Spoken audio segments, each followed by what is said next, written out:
Recently, I've gone back and I've been playing a game on the PlayStation 3 that's a bit of a classic, 3D Dot Game Heroes. The game is basically just old school Zelda in a 3D pixelated world, both completely unoriginal and completely genius all at the same time, with a pretty fantastic soundtrack to boot. That fancy little chiptune at the end of most of my videos, that's from here. You can even make your own character, which is really neat. I made Phoenix Wright, Princess Zelda, of course, and more importantly, don't act like you're surprised.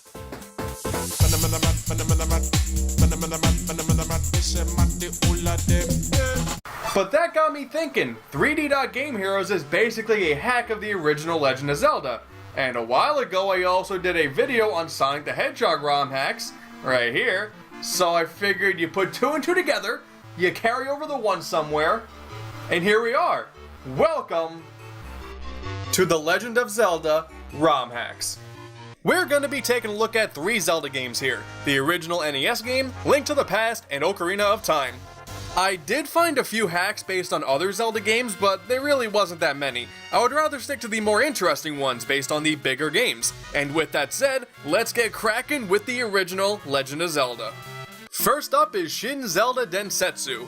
Now you know how some people used to call Link Zelda? Sort of like how I did just a minute ago. Well, basically, this is a game where you play as Zelda and instead have to find Link.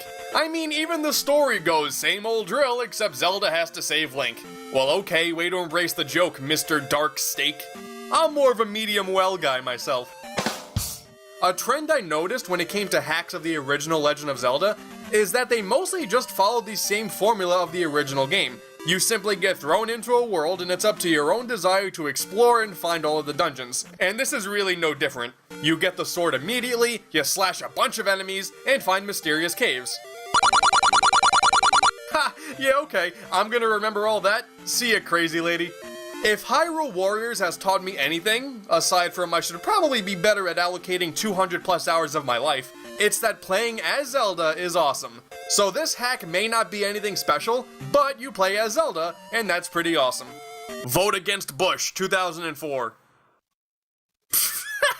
The next one up is Ganon's Deception, and the description here says it's a very hard hack where you have to dodge strong enemies in hopes of finding a sword. So I guess the sword isn't given to you outright, which is kinda cool. Let's check it out.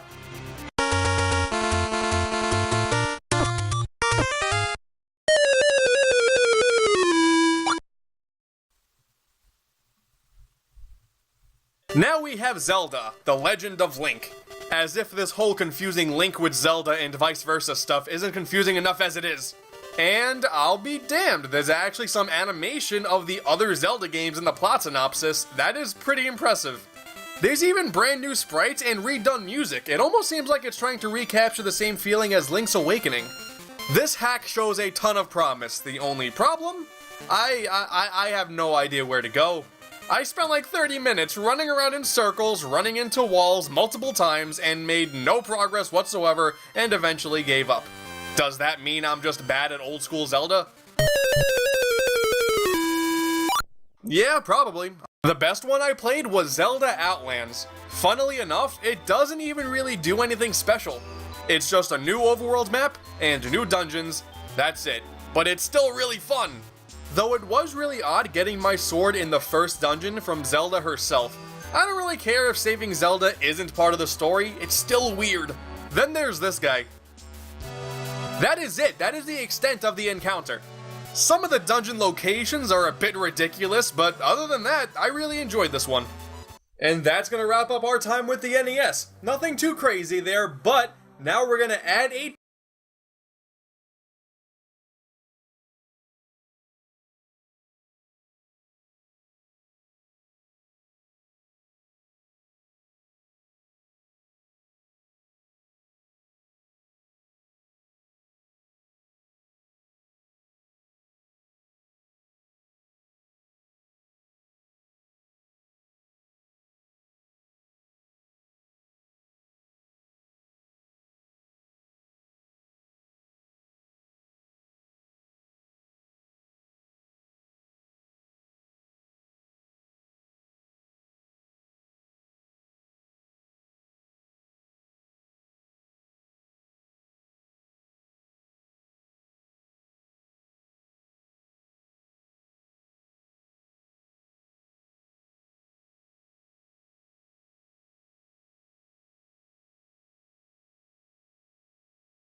bits to the already existing 8 bits, and together we're gonna get, the 16 bits. That's what it is. Let's take a look at A Link to the Past. Despite Link to the Past being one of the most beloved games in the series, there's not much in the way of experimentation in the hacking of LTTP. Parallel Worlds is probably the crowning jewel. It is a really good